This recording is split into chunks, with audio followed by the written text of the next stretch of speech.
I told you we don't serve beggars here. The plate hit the floor with a crash, scattering steaming food across the tiles. Clara didn't flinch.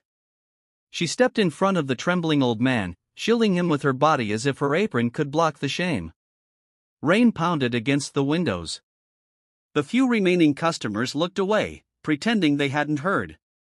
She reached into her pocket. Then take it out of my tips. But that wasn't enough. You're fired. Get out. The next morning, just as the sun broke through the clouds, 200 soldiers in full uniform stood silently outside that same diner. They didn't come for coffee, they came for her. Clara James wasn't the kind of woman people noticed. She didn't try to be.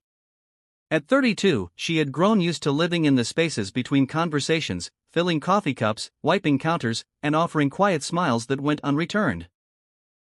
In a town like Ridgefield, Kentucky, where the factory had shut down and the paint on every storefront seemed to be peeling in slow motion, being invisible was less a choice than a survival skill.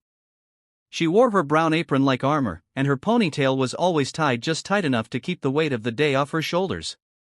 Most mornings, she opened Billy's diner before the sun did. Most nights, she closed it long after the last regular had shuffled out. No one ever asked her why she worked double shifts. No one ever asked her much at all, but Clara had her reasons, and all of them traced back to a small apartment with a cracked kitchen window, a one-eyed tabby named Smokey, and a shoebox filled with war medals under her bed. She'd been raised by her grandfather, Henry James, a Korean War veteran with a crooked back, a sharper tongue, and a heart soft as cornbread. He'd stepped in when her parents vanished into their own storm of mistakes, and he'd raised Clara on stories of discipline, dignity, and doing what's right even when no one claps for you. Especially then, Clara, he used to say, puffing on his old pipe, honor isn't something loud. It's quiet, like sweeping the porch before the guests come, even if they never show. When he passed 3 years ago, the world lost one of its better listeners. Clara hadn't cried much at the funeral, not because she didn't hurt, but because she knew he would have wanted her to hold strong. Stand tall, he used to whisper, even when you feel small. Since then, she'd taken that strength and buried it deep. She worked the early shift and the late shift, took care of Smokey, and paid rent on time. Or at least she had until last month when her roommate lost her job, skipped out without warning, and left Clara with an overdue utility bill, half a lease, and a landlord with no patience. By the time she dragged her suitcase and a box of essentials to a rented room above an auto garage, Smokey meowed once, rubbed his scarred face against her calf, and curled up in a drawer lined with a kitchen towel. Clara stared at the ceiling that night, one hand resting on the cat's side, and promised herself she'd make it through again. The new place was barely a step above a storage unit. One outlet sparked if she looked at it wrong. The bathroom faucet screamed like a banshee, and her savings, exactly $64.38 and falling, but she still got up at 5 a.m. and walked to the diner in the rain. She still smiled at customers who left change as tips, and she still brought Smokey a spoon of tuna from the breakroom stash whenever she could sneak it. People in town liked to say that Clara James was a quiet girl, but what they really meant was she didn't ask for anything. She didn't complain when someone spilled coffee on her shoes. Didn't flinch when the cook barked orders through a cloud of grease. Didn't argue when her paycheck came light and the manager told her to be grateful to have work at all. But what they didn't see was that Clara noticed everything. She noticed which regulars looked lonelier after they finished their meal. She noticed when the new dishwasher had bruises he couldn't explain. And she especially noticed the ones who came in out of the rain, asking only for water, and never quite met her eyes. Her life was a patchwork of small kindnesses and invisible burdens, and she wore them all without complaint. Sometimes late at night, she'd hold her grandfather's dog tags in one hand and Smokey in the other, and she'd whisper, "We're okay. We're still okay." But the truth was, she was tired. Not just bone tired, but soul tired from all the pretending, all the swallowing of injustice, all the watching of the world while standing on the sidelines. She never asked for a miracle. She just hoped the roof wouldn't leak again. And yet, on that one rainy evening, a Tuesday, quiet as any other, when the door to the diner creaked open and a soaked, trembling man in an old military coat limped through, Clara didn't see a stranger. She saw her grandfather. And in that moment, something shifted. Not in the world, but inside her. The rain was coming down sideways by the time the door creaked open. Wind swept a burst of cold air through the diner, and every customer's head instinctively turned, if only for a moment. A man stood in the doorway, soaked to the bone. His coat, once military green, now hung in tatters, weighed down with water. A faded U.S. Army insignia barely clung to the sleeve. His beard was gray, patchy, unkempt. His left leg dragged slightly behind him, bandaged in layers of gauze that had seen better days. His hands, shaking as he removed a sopping knit cap, were covered in calluses, knuckles scarred and swollen. He held a small paper bag close to his chest, like it was made of glass. Clara was behind the counter, wiping a stubborn ketchup stain. She didn't flinch. She saw the way he paused, uncertain, scanning the room, not for a table, but for permission to exist. Most of the other diners turned away, suddenly engrossed in their coffee or their phones. The waitress on shift before Clara had once said, "People like that don't want help, they want attention." Clara had never believed that. People like that, she thought, were usually just trying to be invisible. He shuffled to a booth in the far corner, quietly, respectfully. He didn't sit, just stood beside it, one hand resting on the backrest as if needing its support. Clara walked over, towel still in hand, her apron already damp from her earlier shift. "Evening," she said gently. "Can I get you something warm?" The man didn't look at her at first. His eyes were locked on the floor, as though afraid his presence alone might get him thrown out. When he finally lifted his head, Clara caught the unmistakable glint of pain and pride fighting for space in the same tired gaze. "Just a cup of hot water, ma'am," he said softly. "And maybe, if you've got a crust of bread that's headed for the trash." His voice cracked, not from weakness, but from the weight of asking. Clara's breath caught in her chest. She had heard almost those exact words before, from her grandfather, recounting the time a stranger fed him on a rainy night in Busan, 1952. She nodded once. "I'll see what I can do." Back in the kitchen, a return order sat under the heat lamp, chicken and dumplings, untouched. She took it, carefully, plated it with extra buttered bread, and poured a fresh cup of black coffee. She slid it onto a tray with a small cloth napkin and walked back, like it was the most normal thing in the world. "This was sent back just now," she said, placing it in front of him. "Still hot." He looked up, startled. "I can't pay." She cut him off with a smile. "It's already paid for, and the coffee's on me." The man stared at the tray, as if unsure whether to cry or run. Then, slowly, he reached out and wrapped his fingers around the mug. "You remind me of my wife," he murmured. "She used to do things like this, said everyone deserved warmth, especially those who've lived through too much cold." Clara blinked hard, trying to keep her own tears at bay. From across the room, the diner's owner spotted them. His eyes narrowed, his mouth already forming the words that would echo louder than any storm outside. But in that moment, Clara wasn't thinking about rules or repercussions. She was thinking about the man in front of her, someone who had clearly fought for a country that now passed him by without a second glance.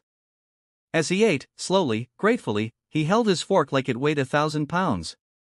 He chewed each bite like it was the first solid food in days. Clara noticed how he sat straight, despite the pain in his leg. He didn't complain, didn't beg, didn't blame. When he finished, he looked up with watery eyes and whispered, "You just saved a soul tonight, miss." Might have been broken, but not forgotten. He reached into the inner pocket of his coat and pulled out a rusted military dog tag, the chain frayed and dull. Pressing it into her palm, he said, "Name's Eli Turner. If I don't make it through this winter, I want someone to know I existed." And just like that, he stood and disappeared into the storm, his silhouette swallowed by the gray. Clara stood frozen, the tag warm in her hand despite the cold. She didn't know what tomorrow would bring. Rent was still due. Smokey still needed food. The world still spun in its usual indifference. But something in her had shifted. For the first time in a long time, she felt like she had just done something that mattered. Even if no one else noticed, the sound of the front door slamming open broke the moment like glass. Clara barely turned before the voice came, sharp, loud, and soaked in disgust. "What the hell do you think you're doing?" It was Wayne Becker, the diner's owner. His thick frame filled the kitchen doorway, his eyes locked on the empty plate in front of Eli Turner's now vacant seat. The steam from the finished meal still lingered in the air, as if trying to defend her. Clara stood tall, the dog tag tucked safely in her apron pocket. "He was a veteran, sir," she said quietly. "He asked for hot water and a crust of bread. I gave him food that was going to be thrown away." Wayne's voice rose, louder this time, enough to make the handful of customers turn their heads, then quickly look away again. "This ain't a charity, Clara. I've told you before, if people see us feeding street trash for free, they'll think we're a soup kitchen." A middle-aged couple in the corner went silent, stirring their coffee with exaggerated slowness. No one met her eyes. No one spoke. Clara inhaled deeply. "I paid for the coffee. You can take it out of my tips." Wayne slammed his palm against the counter with a sound like a gunshot. "I said no," he barked. "You just made me look soft in front of customers. You don't get to decide how I run this place." Then came the final blow. "You're fired, right now. Pack your things and get out." His finger pointed to the door like a dagger. The diner grew colder in that moment. Not because of the rain outside, but because of what was missing inside: decency, support, anyone willing to say a word in her defense. Clara's hands trembled as she untied her apron. She wasn't surprised, not really. Disappointed, yes. Hurt, absolutely, but surprised, no. What stung worse than the shouting was the silence from everyone else. The woman in the corner leaned toward her husband and whispered, "That's what happens when you bring trouble inside." Someone else cleared their throat, shifted uncomfortably in their seat, and went back to reading the menu, as if none of it mattered.